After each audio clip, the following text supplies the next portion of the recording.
Okay, next is osteoporosis. Osteoporosis क्या होता है कि इसमें reduction in bone trabecular mass, bone का जो मास होता है वो डिक्रीज़ होना स्टार्ट हो जाता है, जिसकी वजह से क्या होता है, पोरस बोन फॉर्मेशन हो जाती है और रिजल्टेंट फ्रैक्चर हो जाता है। हमारी अडल्टहुड में, अर्ली जो अडल्टहुड है उसमें पीक बोन मास जो है वो अचीव हो जाता है, उसके बाद जो है बोन की वीकनिंग स्टार्ट हो जाती है। एंड पीक बोन मास जो है वो 30 ईयर्स ऑफ एज तक जो है वो अचीव हो जाता है, उसके बाद जो है वो बोन की वीकनिंग स्टार्ट हो जाती है। 1% जो बोन मास होता है वो लॉस्ट हो जाता है ईच ईयर, ठीक है। और ये इस पर डिपेंड करता है, जेनेटिक्स पे डिपेंड कर रहा होता है, ठीक है। विटामिन डी रिसेप्टर किस तरह के, ठीक है, आपकी डाइट किस तरह की है, एक्सरसाइज, ठीक है। और जो इसकी मोस्ट कॉमन फॉर्म्स होती हैं वो सिनाइड होती है, एज रिलेटेड, ठीक है। जो बूढ़े लोग होते हैं उनमें ऑस्टियोपोरोसिस होती है, ठीक है। इसके अलावा पोस्ट मेनोपॉजल जो फीमेल्स होती हैं उनमें। इसके क्लिनिकल फीचर्स क्या होंगे, बोन पेन होगी, fracture in weight bearing area such as the vertebra leads to loss of एनकाइफोसिस, ठीक है, hip and radial distal radius. Then bone density जो है वो हम इनकी डेक्सा स्कैन से मेजर करते हैं। सीरम कैल्शियम फास्फेट, जो पैराथायरॉइड हार्मोन, अल्कलाइन फास्फेटेज इनमें नॉर्मल होंगे, क्योंकि ये एज रिलेटेड प्रोसेस है ना, इसमें कोई हम जो डिफॉर्मिटी तो नहीं है, कोई पैथोलॉजी तो नहीं है ना, तो ये एज रिलेटेड है। विटामिन डी डेफिशिएंसी में हमने देखा था कि ये चीज़ें जो थी, सीरम कैल्शियम फास्फेट जो था वो कम था, पैराथायरॉइड हार्मोन और अल्कलाइन फास्फेटेज ज़्यादा थे, और इसमें ये सारी चीज़ें जो हैं वो नॉर्मल होंगी। लैब्स हेल्प्स टू एक्सक्लूड ओस्टोमलेसिया, ठीक है, ये वही उसने बताया हुआ है। देन ट्रीटमेंट इसका क्या होगा कि exercise, vitamin D and calcium लें, इन लोगों को हम कहते हैं कि ज़्यादा से ज़्यादा कैल्शियम विटामिन डी लें, ठीक है। बिसफॉस्फोनेट्स देते हैं इनको, जो कि एपोप्टोसिस करते हैं ओस्टियोक्लास्ट की, ठीक है। और एस्ट्रोजन रिप्लेसमेंट थेरेपी जो है वो हम रिकमेंड नहीं करते। इसी तरह ग्लूकोकॉर्टिकॉइड्स जो हैं वो भी कंट्राइंडिकेटेड होते हैं, क्योंकि ये वर्स कर देते हैं ऑस्टियोपोरोसिस को। Next is Paget's disease of the bone. Paget's disease of the bone में क्या होता है कि इम्बैलेंस होता है between osteoclast and osteoblast function, ठीक है। इसमें बहुत ज़्यादा जो है वो रिजॉर्प्शन जो है बोन की और ग्रोथ हो जाती है, जिसकी वजह से डिफॉर्मिटीज़ हो जाती हैं और रिजल्ट क्या होता है, फ्रैक्चर्स ऑफ बोन। यानी इसकी जो है हमारे पास स्टेजेस हैं, 3 स्टेजेस होती हैं। एक होती है लिटिक फेज़, ठीक है, एक होती है मिक्स फेज़, एक होती है स्क्लेरोटिक फेज़। जो लिटिक फेज़ होती है इसमें हमारे पास ओस्टियोक्लास्ट बहुत ज़्यादा जो अपना फंक्शन शो करते हैं। जो मिक्स फेज़ होती है उसमें ओस्टियोक्लास्ट और ओस्टियोब्लास्ट, ठीक है, दोनों अपना फंक्शन शो करते हैं।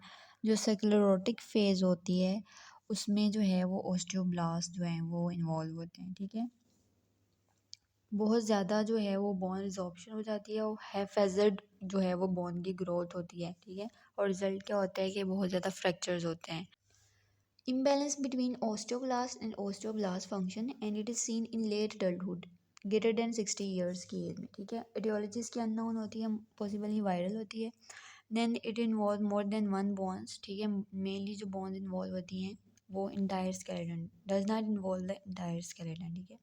और इसकी 3 स्टेजेस होती हैं, ओस्टोब्लास्टिक, ओस्टोब्लास्टिक मिक्स स्टेज है, mix osteoblastic, osteoblastic and then osteoblastic, ठीक है।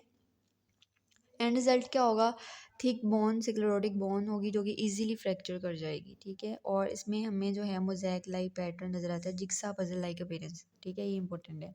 यानी क्लिनिकल फीचर्स क्या होंगे, बोन पेन होगी, ठीक है, bone pain due to micro fractures, increase head size, skull is commonly affected, hearing loss होगा due to involvement of cranial nerves. इसके अलावा जो है वो लाइन लाइक फेसेस होंगे, ठीक है, line like faces, involvement craniofacial bone. इसके अलावा जो है एलिवेटेड अल्कलाइन फास्फेटेज होगा, ठीक है। अल्कलाइन फास्फेटेज जो है, अगर हमें greater than 40 years old patient है उसमें अल्कलाइन फास्फेटेज के लेवल ज़्यादा मिलते हैं, तो हम उसमें सस्पेक्ट करेंगे कि उसको पेजेड डिजीज़ ऑफ बोन है। एंड ट्रीटमेंट क्या होगा इसका, कैल्सिटोनिन हम देते हैं जो कि ओस्टियोब्लास्ट के फंक्शन को इनहिबिट कर देती है। इसी तरह बिसफॉस्फोनेट्स जो हैं वो एपोप्टोसिस करते हैं ओस्टियोब्लास्ट की। देन इसकी कॉम्प्लिकेशंस क्या हो सकती हैं, ओस्टियोसार्कोमा, ठीक है, ये हम आगे देखेंगे भी कि ओस्टियोसार्कोमा जो है इसका रिस्क ज़्यादा होता है उन पेशेंट्स को जिनको पेजेड डिजीज ऑफ बोन होती है।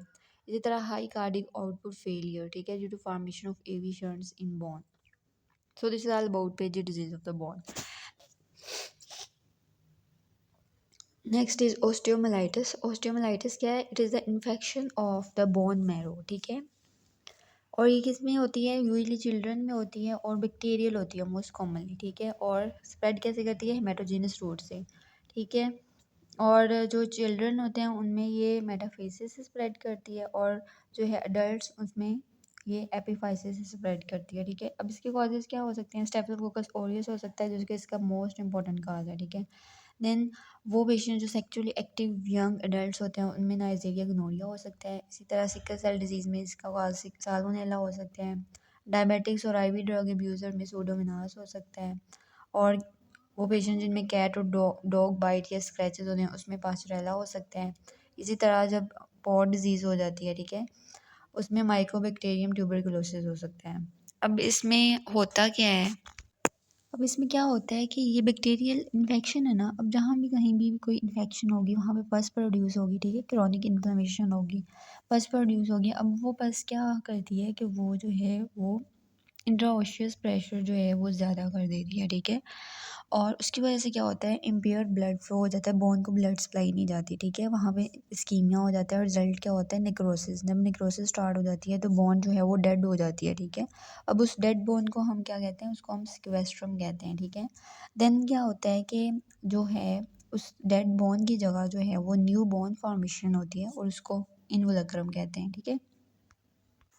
देन क्लिनिकल फीचर्स क्या है? Bone pain with systemic science of infection, ठीक है, फीवर होगा, ल्यूकोसाइटोसिस होगी, इन्फेक्शन है ना। देन और क्या होगा? लिटिक फोकस, ठीक है, एब्सेस, वो एब्सेस जो बैक्टीरिया की वजह से वो पास फॉर्मिंग बनी है, ठीक है। जो बोन जो है हमें डेड बोन हो गया, उसको ब्लड सप्लाई नहीं जा रही, नेक्रोसिस हो गया, इस्कीमिया हो गया, ठीक है, वो मिलेगी। और surrounded by sclerosis of bone on X-ray. Lytic focus जो है उसको हम स्क्वेस्ट्रम कहेंगे और सिक्लेरोसिस को जो है वो इन्वोलक्रम कहेंगे। और इसका डायग्नोसिस हम ब्लड कल्चर से करते हैं। Next is avascular necrosis. Avascular necrosis क्या है कि इस्कीमिया हुआ है, इस्कीमिक नेक्रोसिस ऑफ बोन और बोन मैरो की, ठीक है, बोन को ब्लड सप्लाई नहीं जा रही, उसकी वजह से नेक्रोसिस हो गई है। इसके कॉजेज़ क्या हो सकते हैं? ट्रॉमा हो सकता है या फ्रैक्चर हो सकता है, इसके अलावा स्टेरॉइड्स हो सकते हैं, सिकल सेल एनीमिया हो सकता है, ठीक है, या फिर किसोन डिजीज़ हो सकती है। और osteoarthritis and fracture are major complications, ठीक है। ये देखें, ये एवेस्कुलर नेक्रोसिस है। इसमें क्या है कि जो इंटरप्शन ऑफ ब्लड सप्लाई हुई है बोन की, और ये वाले इस सेगमेंट को, ठीक है, यहाँ पे नेक्रोसिस स्टार्ट हो गई है। So this is all about this. Next video में हम इंशाल्लाह बोन ट्यूमर्स करेंगे। जज़ाकल्लाह।